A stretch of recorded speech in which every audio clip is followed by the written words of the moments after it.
Hello everyone, welcome back to our channel guys. இன்னைக்கு ரொம்பவே சூப்பரான ஒரு கப் கேக் ரெசிபி தாங்க பார்க்க போறீங்க. என்ன கப் கேக் அப்படினு கேட்டிங்கனா வாழைப்பழத்தை வச்சு எப்படி வந்து கப் கேக் செய்யறதுன்னு பார்க்க போறோம். இங்க பாருங்க, இன்னைக்கு வந்து நான் அவன் எதுவும் யூஸ் பண்ணல, நார்மலான ஒரு கடாயில தாங்க செஞ்சேன். எவ்வளவு சூப்பர் சாஃப்ட்டா வந்திருக்குன்னு இப்போ நான் ஓபன் பண்ணி காமிக்கிறேன் பாருங்க. பாக்கும்போதே உங்களுக்கு தெரியும் இது எவ்வளவு சாஃப்ட்டா வந்திருக்குன்னு பாருங்க. எவ்வளவு சூப்பர் சாஃப்ட்டா வந்திருக்குன்னு. ரொம்பவே ஈஸியும் கூட செய்யறது. எப்படி செய்யறதுன்னு பார்க்கலாம் வாங்க, வீடியோக்குள்ள போலாம். ஃபர்ஸ்ட் வந்து நம்ம பட்டர் மில்க் ரெடி பண்ணிடலாங்க. அதுக்கு வந்து ஒரு பவுலில் 1/4 கப் அளவுக்கு பால் எடுத்திருக்கேன், 1 டீஸ்பூன் அளவுக்கு வினிகர் எடுத்திருக்கேன். இது ரெண்டையும் நல்லா மிக்ஸ் பண்ணி ஒரு 5 மினிட்ஸ் கிட்ட சைடில் வச்சிடலாம். நம்ம வந்து மற்றதெல்லாம் ரெடி பண்ணிட்டு இருக்கும்போதே பட்டர் மில்க் ரெடி ஆயிரும். இப்போ இன்னொரு பவுலில் ஒரு வாழைப்பழம் எடுத்துருக்கேங்க. நல்லா வந்து ஒரு ஃபோர்க் வச்சு மசிச்சு விட்டுக்கலாம். இது நல்லா மசிச்சு விட்டதுக்கப்புறமா மற்ற இன்க்ரீடியன்ட்ஸ் ஆட் பண்ணிக்கலாம். இப்போ பார்த்தீங்கன்னா ரிஃபைண்ட் ஆயில் 1/4 கப் ஆட் பண்ணுறேங்க. சர்க்கரை வந்து நான் 1/2 கப் ஆட் பண்ணுறேன். உங்களுக்கு வந்து இன்னும் கூட ஸ்வீட்னஸ் வேணும்னா இன்க்ரீஸ் பண்ணிக்கோங்க.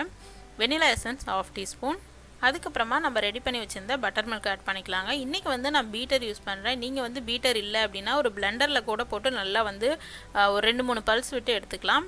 இப்போ வந்து நான் பீட் பண்ணி எடுத்துட்டேன். இது நல்லா வந்து எல்லாம் கம்பைன் ஆனதுக்கப்புறமா தேவையான பொருட்கள், அதாவது ட்ரை இன்க்ரீடியன்ட்ஸ் எல்லாத்தையும் ஆட் பண்ணிக்கலாம். 1 கப் அளவுக்கு மைதா ஆட் பண்ணிக்கிறேன். Baking powder 1 teaspoon, baking soda 1/2 teaspoon, அதுக்கப்புறமா ஒரு துளி பிஞ்ச், அதாவது ஒரு சின்ன பிஞ்ச் அளவுக்கு உப்பு, அதுக்கப்புறமா சினமன் பவுடர் ஒரு 1/4 டீஸ்பூன். சினமன் பவுடர் நல்ல ஒரு ஃப்ளேவர் கொடுக்கும், அதுக்காக. இப்போ இது எல்லாத்தையும் நம்ம சலிச்சு எடுத்துக்கலாங்க. அகைன் பீட்டர் வச்சு நல்லா பீட் பண்ணிக்கலாம். எல்லாத்தையும் வந்து மிக்ஸ் பண்ணுற அளவுக்கு பீட் பண்ணிக்கலாம். இதுக்கப்புறமா வந்து பால் எதுவும் சேர்த்த தேவையில்லை. சப்போஸ் வந்து பேட்டர் வந்து திக்காக இருக்க மாதிரி நீங்கள் நினச்சிங்கன்னா ஒரு 2 டீஸ்பூன் அளவுக்கு பால் சேர்த்து மிக்ஸ் பண்ணி விட்டுக்கோங்க. அவ்வளோதான் பாருங்கள். பார்க்கும்போதே உங்களுக்கு தெரியும் கரெக்டான கன்சிஸ்டன்சியில் இருக்குது. இப்போ வந்து நம்ம வந்து ட்ரேக்கு மாற்றிட வேண்டியதான். கட்டிகள் எதுவும் இல்லாத மாதிரி பார்த்துக்கோங்க. ஆல்ரெடி வந்து நான் மஃபின் ட்ரேயில் வந்து கப் கேக் பேப்பர்ஸ் வச்சுட்டேன். இதில் வந்து நம்ம வந்து 1 ஸ்கூப் அளவுக்கு ஐஸ்கிரீம் ஸ்கூப் யூஸ் பண்ணியிருக்கேன். 1 ஸ்கூப் அளவு போடுங்க. நிறைய போட்டிங்க அப்படின்னா பொங்கி வெளியில் வந்துடும். அந்த கப் கேக்குள்ளே வரணும் அப்படின்னா 1 ஸ்கூப் மட்டும் போடுங்க, போதுமாக இருக்கும். இப்போ வந்து 2 டேப் பண்ணிக்கலாம். இன்கேஸ் ஏதாவது ஏர் பபிள்ஸ் இருந்ததுன்னா ரிலீஸ் ஆயிரும்.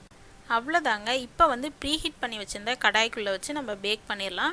பார்த்திங்க அப்படின்னா இந்த பாத்திரத்தை 5 நிமிஷம் நான் வந்து லோ ஃப்ளேமில் வச்சுருந்தேன். இப்போ வந்து நல்லா ப்ரீஹீட் பண்ணியாச்சு. இப்போ வந்து நம்ம உள்ளே வச்சிட வேண்டியது தான் ட்ரேவை. கரெக்டாக 20லேருந்து 25 நிமிஷம் தாங்க ஆகும் மஃபின்ஸ்க்கு. பாருங்கள், சூப்பராக ரெடி ஆயிடுச்சு 25 நிமிஷத்தில். காற்று எதுவும் போகாத மாதிரி பார்த்துக்கோங்க. இந்த கடாய் எந்த கடாய் யூஸ் பண்ணுறீங்களோ அது பாருங்கள். இந்த மாதிரி வந்து குத்தி பார்த்தோன்னா, ஒரு டூத் பிக் வச்சு குத்தி பார்த்தோன்னா ஒட்டாமல் வந்ததுன்னா நம்மளோட கேக் சூப்பராக ரெடி ஆயிடுச்சு. இன்றைக்கி வந்து நான் சூப்பராக பனானா கப் கேக் என்ஜாய் பண்ண போகிறேன். நீங்களும் வீட்டில் ட்ரை பண்ணி பார்த்துட்டு எப்படி இருக்குன்னு சொல்லுங்கள். ஏதாவது அக்கேஷன்ஸில் தான் நம்ம செய்யணும்னு இல்லை, எப்போ வேணாலும் இன்ஸ்டண்ட்டாக செய்யக்கூடிய ஒரு ரெசிபி தான் இது. கண்டிப்பாக உங்கள் எல்லாருக்கும் ரொம்பவே பிடிக்கும்னு நினைக்கிறேன்.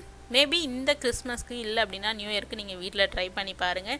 எப்போவாவது தான் கேக் செய்வீங்கன்னா ஏதாவது ஒரு அக்கேஷனுக்கு செய்யுங்க. இல்லை அடிக்கடி செய்வீங்க அப்படின்னா நீங்கள் வந்து கண்டிப்பாக அதை ட்ரை பண்ணி பாருங்கள். கண்டிப்பாக உங்கள் எல்லாருக்கும் பிடிக்கும், குழந்தைங்களும் விரும்பி சாப்பிடுவாங்க. இன்னொரு இன்ட்ரெஸ்டிங்கான வீடியோவில் சந்திக்கலாம். இதே மாதிரி ரெசிபிஸ் நம்ம சேனலில் நிறைய வரப்போகுதுங்க. உங்களுக்கு இந்த வீடியோ பிடிச்சிருந்ததுன்னா மறக்காமல் லைக் பண்ணி ஷேர் பண்ணுங்கள், கூடவே சப்ஸ்கிரைபும் பண்ணுங்கள். உங்களுக்கு ஏதாவது வீடியோஸ் நம்ம சேனலில் பார்க்கணுன்னு நினச்சிங்கன்னா கீழே கமெண்ட்ஸில் சொல்லுங்கள். சீக்கிரத்தில் நான் போஸ்ட் பண்ண ட்ரை பண்ணுறேன். இன்னொரு இன்ட்ரெஸ்டிங்கான வீடியோவில் சந்திக்கலாம். Until then, bye bye. Take care my dear friends.